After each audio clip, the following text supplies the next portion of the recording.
पण निदा खानला अटक करेपर्यंत ती कोणाच्या आश्रयाखाली होती? कोण तिला आशीर्वाद देत होता? ज्या निदा खानने कॉर्पोरेट जिहादच्या नावाने आपल्या या हिंदू राष्ट्राला इस्लाम राष्ट्र बनवण्यासाठी मनसुबे आखलेले, आमच्या असंख्य हिंदू माता भगिनींना तर धर्मांतर करण्यासाठी तिने पुढाकार घेतलेला, ती नेतृत्व करत होती, अशा निदा खानला अटक MIMच्या कॉर्पोरेटरच्या घरी केलेलं आहे. तिला इम्तियाज जलीलचा आशीर्वाद होता म्हणून मी पहिल्या दिवसापासून बोलत होतो. आम्ही नेहमी हा विषय मांडतो की ही MIM नावाच्या हा जी काही राजकीय पक्ष आहे ती एक दहशतवादी संघटना आहे. PFI, ISI, अल-कायदा हे त्याच्यामध्ये आणि MIMमध्ये काहीच फरक नाही आहे. कारण का ते लोक पण जिहादच पसरवतात. ह्याच्या अगोदर पण मुंब्राची ती ती कॉर्पोरेटर, तिची पण पार्श्वभूमी कोणाला माहीत नाही म्हणून तिचं नगरसेवकचं पद गेलं.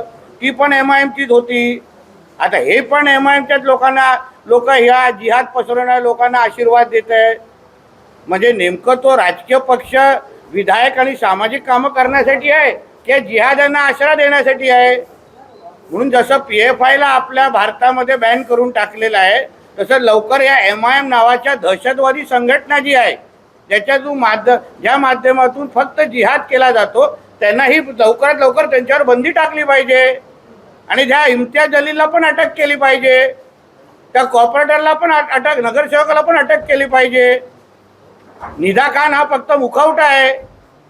ह्यांचे जे पाकिस्तानमध्ये बसलेले जे अब्बा आहेत ना, ज्यांचे हे MIM वाले आता नातेवाईक एक एक निघत आहेत, हिरवे साप, त्यांना पण पहिला अटक करा, त्यांची चौकशी करा.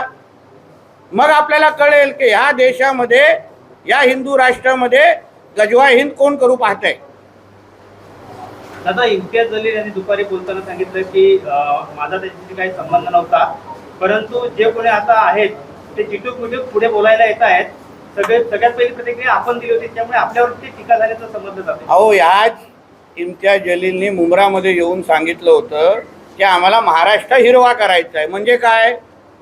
म्हणजे या अशा निदा खान सारख्या हिरव्या सापांना यांना दूध पाजायचं आहे जे जिहाद करतात इथे. मला काही नावं देऊन तुझा बुरखा फाडण्याशिवाय मी गप्प बसणार नाही आहे. आणि ह्यामुळेच तर आम्हाला आमच्या हिंदू धर्मावर, सनातन धर्मावर अभिमान आहे ना. कारण का खरातला जेव्हा अटक केली तेव्हा आमच्यातला कोणच हिंदू बाहेर येऊन त्याचं संरक्षण केलं नाही, त्याला वाचवायला पुढं आलं नाही. कारण का त्यांनी माता भगिनींचं आयुष्य खराब केलं होतं. म्हणून कुठलाच एक हिंदू, मग तो राजकीय क्षेत्रामध्ये असेल कुठलाही, संरक्षण द्यायला पुढे आला का? पण ह्यांच्यातले कोणी तुम्ही जिहाद करा, कोणाचं धर्मांतर करा, तरी ह्याला वाचवायला पुढे येतात. आणि मग आमच्यावर का टीका होते आम्ही हिंदू मुसलमान करतो? अहो, तुम्हाला ज्या राष्ट्रामध्ये तुम्ही राहता त्या राष्ट्राचे संविधान, त्या राष्ट्राचा झेंडा, त्या राष्ट्राचा राष्ट्रगीत हे तुम्हाला मानायचं नसेल, नुसतं जिहाद करायचं असेल आणि जिहाद करणाऱ्या लोकांना तुम्ही संरक्षण देत असाल तर ही सगळी ह्या हिरव्या सापांची घाण आता एकदाच साफ करण्याची वेळ आली आहे.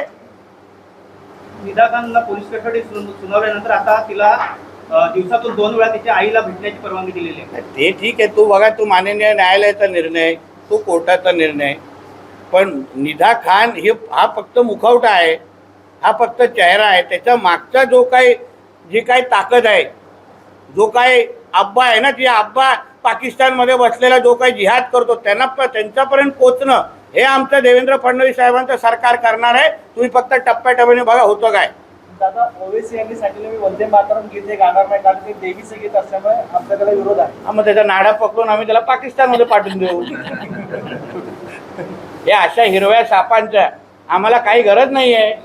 वंदे मातरम हे आमचं राष्ट्रगीत आहे, देशाचं गीत आहे. ज्याला हे म्हणायचं नसेल तर त्यांनी पाकिस्तानमध्ये निघून जावं. आणि ज्या दिवशी वंदे मातरम सुरू असेल आणि ओवेसी अगर बोलताना दिसला नाही आणि तो नेमका अगर महाराष्ट्रात असेल तर पैजामा काढून त्याला हैदराबाद पाडून देऊ आम्ही.